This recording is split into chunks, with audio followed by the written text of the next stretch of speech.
back at the honey shed. I wanted to talk a bit about why we use the word Manuka and the history of the word Manuka.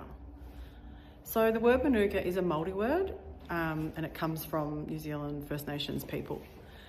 So the word Manuka actually came to Australia during colonisation. So during colonisation, when the colonies were starting, there was a big sealing and whaling industry which kept the colonies going, and during that time there was lots of Maori expat workers coming from New Zealand and working in those industries. They were free men working in those industries, and it's thought to up to a third of the industries was actually employing Maori workers. They also brought Maori chiefs over and had them in jail on an island, so during colonisation.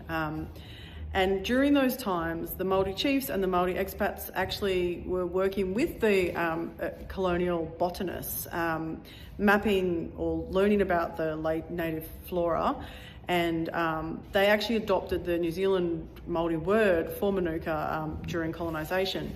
Sadly, we lost many of the Australian First Nations words for the plant, because there would have been many with all the different Aboriginal languages and dialects around the country. I'm not sure if there's any still going. It'd be great to hear from anyone who knows any, or for the plants Leptospermum, First Nation Australian words. Would be amazing to hear from you.